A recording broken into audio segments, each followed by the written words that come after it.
This is the Investor Connect podcast program. I'm Hall T. Martin. I'm the host of this show in which we interview angel investors, venture capital, family offices, private equity, and many other investors for early stage and growth companies.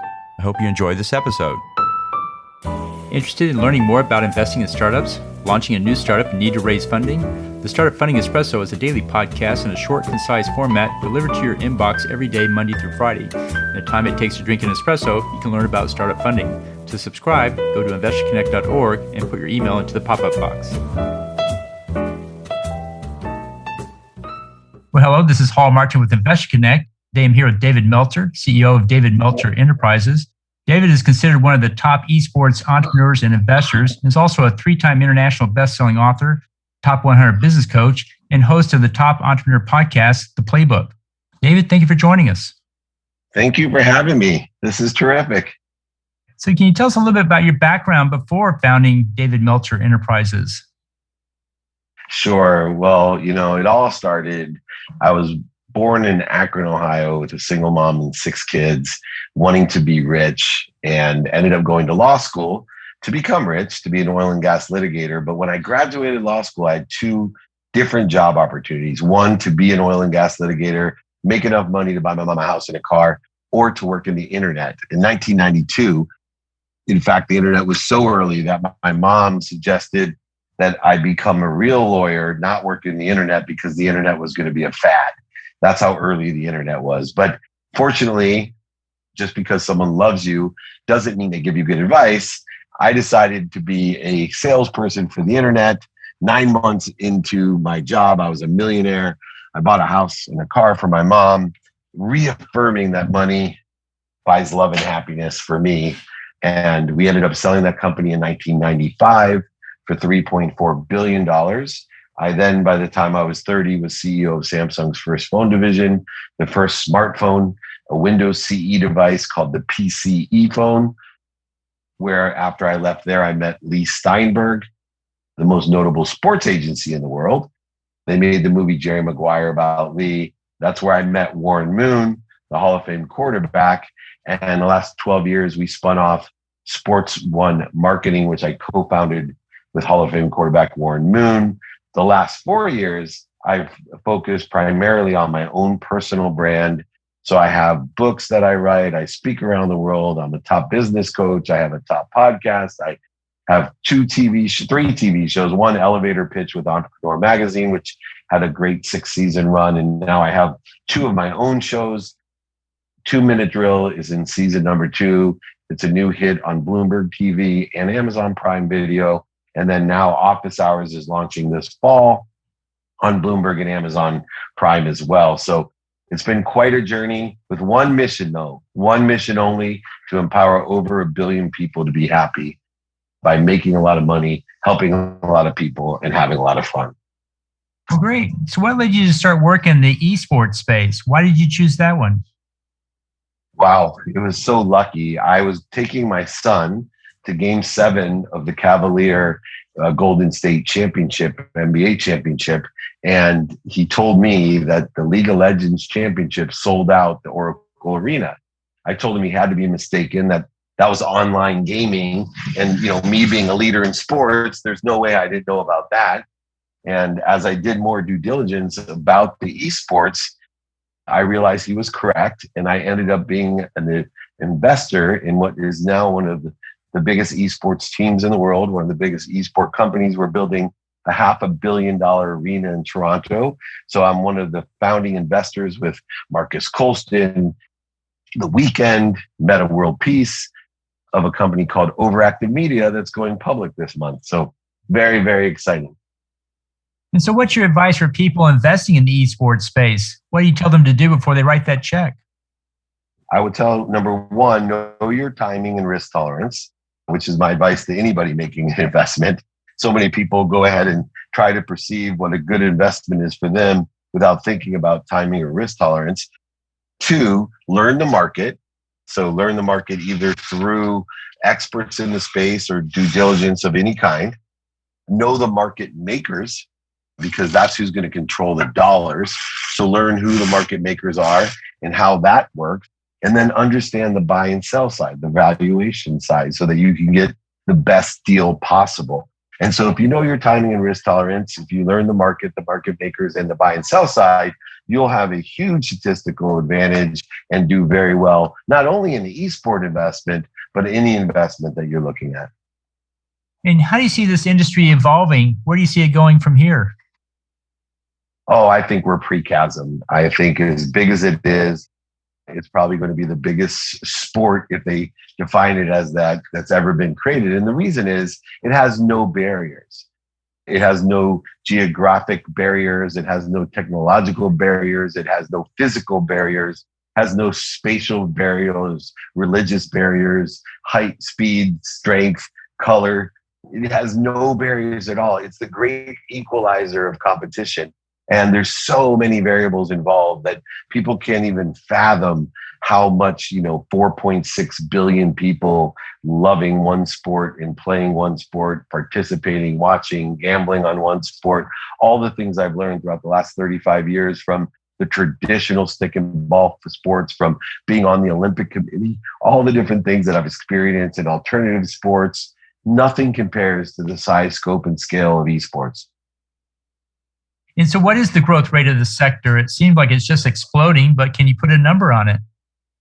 I don't even think you can, because it's so hard to determine the amateur side of the gaming industry. You could look at the usage of games.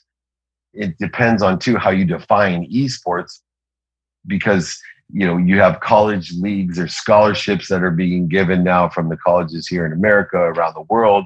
There's amateur leagues, there's the NACL. There's about 3 different public companies and leagues in the Super League, beyond the licenses that are there for League of Legends and Dota, all the different Call of Duty and Madden and NBA 2K. The list goes on and on. So I don't think we can even put our finger. It's growing so quickly and has such an adaptation rate. Let's just put it this way. I'll take it down to a personal level. If you understand this chasm that's occurring, I spent more money on virtual clothes for gaming, meaning skins for avatars in a game, than I actually spent on my own 11-year-old. So I actually bought more virtual clothes than real clothes. So the world is changing for people your and my age. It's very hard to even comprehend the size, scope, and scale of how huge this opportunity is. So what are the challenges in the esports space today? I think the challenges are like any other huge opportunity is there's no regulation. So which league, team, game, area are we going to choose that is going to withstand and last? And you see that with, Fortnite at one time was in everybody's hands, and what will be the next game. So, when we're looking at the platforms, I'm a big picks and shovels person, picks and axes person. I'm looking to see, what people are going to use. The platforms like Twitch are here to stay. But as far as the games go, the interest of those will change throughout the years. So we want to make sure that you're investing in the right part that is the picks and shovels of the industry, not necessarily the actual game or gamers. So how does David Meltzer Enterprises fit into this landscape? Well, as an investor, I've invested in the Queen's Collective, which is a marketing group of all the top women gamers. So we're constantly recruiting the best women gamers in the world to create marketing deals, to endorse other companies and products, using my traditional sports marketing background in order to facilitate empowering women. And that Queen's Collective is a huge investment of mine. I sit on the board there with AJ Vaynerchuk and a few others. Lisa Jacobs is the CEO of that. We also, of course, Overactive Media. And then also I'm heavily involved in the NACL, the National Amateur Collegiate League, trying to develop the collegiate league with the best universities to have collegiate competitions that are paid. Unlike the NCAA, we're going to make sure that everybody is compensated for their time. So those are the 3 biggest areas that I'm working on: women, college, and of course, professional. And what's next for you guys as far as what's your next product or your next big investment? the arena. So, to build a $500 million arena in Toronto is a pretty big venture. So, Wow. we're oversubscribed in the pre-IPO side of things. We're going to take it public in May. We have plans in building this $500 million arena, a multi-purpose arena in Toronto that will be utilized for all esports, professional, college, amateur, as well as other events. And what excites you most about the industry right now? What really gets you jazzed more than anything? More than anything is the size, scope, and scale. Like every time I think I understand how big this is, it gets bigger, and the numbers get bigger, and the participants get bigger, and the money gets bigger. So what really excites me is that I have not been involved in a sport that doesn't seem to have a cap. That, in my lifetime, I'm not sure if it's not going to stop growing. Where, as you know, there's been limitations on baseball, football, basketball, and hockey. With esports, there's so many variables and so many participants, and the content only gets better and better, and the platforms get easier and easier, that it's so exciting to think, wow, in my lifetime, I have no idea how big this can get. Well, you mentioned before there's no regulation. Do you think regulation will come into the picture here in the next few years? Well, there are regulations for each individual, entities that are working through the amateur, college, and pro ranks. But once again, there's no established leader, because the speed in which these have been developed, it hasn't taken like the NFL 50 years or Major League Baseball 100 years or the NCAA 100 years. You're talking about some of them have and can be developed within 10 months. And so the point of entry is so low that there always could be, another game, another league, another license, another idea. And we're so pre-chasm that, there's no standardized regulation of how this is all going to work itself out. It seems like this is a great place for diversity. Anybody can participate. You don't have to be a certain size or anything. You can, or gender, it doesn't matter. You can participate. What's your take on diversity? Oh my gosh, inclusion and diversity is one of the primary reasons I'm so excited and engaged in this, especially coming from someone who played Division III football because I wasn't talented physically enough, tall enough, or fast enough, or strong enough. And all of those variables have nothing to do with being a great gamer, especially too with women, our Queens Collective that I work on. Most women have better dexterity than men. They're actually better gamers than men. There's also, the disabled side of stuff. You don't need legs to play. It's just an amazing thing. It's the great equalizer. So I think it's so neat that we can have something that everybody can participate on every level, enjoy competition, enjoy fanhood, and all the different things that come along, including gambling. Oh, do you think this is going to the gambling space? And what do you think about that?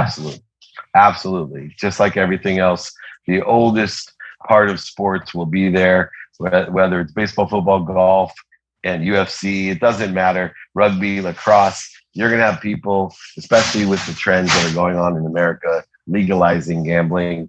Without a doubt, we will be gambling on esports. That's great. And do you think legalization will be coming very quickly, or will it take some time? Oh, no, it's already here. So, in the last 22 months, I think 26 states in America have legalized sports betting. And so, understanding and regulating the different polling, betting, and fantasy sides of esports are already here, and it will just keep growing. Well, that's great. Well, in the last few minutes that we have here, what else should we cover that we haven't? I think on the other side is the philanthropic, anywhere that you have so many participants. We talked about inclusion, we talked about diversity and equity, but the philanthropic side, the ease in which that we can help create awareness to different causes, raise money for different causes, because this virtual platform is so inclusive and it's so educational and it raises awareness so quickly that I think most people don't understand sports is a bug life. Right? I called myself an agent of social change more than a sports agent, because I actually call myself a philanthropist pimp, because I've pimped out celebrities, athletes, and entertainers to raise money and to raise awareness for causes almost my entire career. In fact, I won a Variety Magazine Sports Humanitarian Award. Morgan Freeman and Seth Rogen and Matthew McConaughey.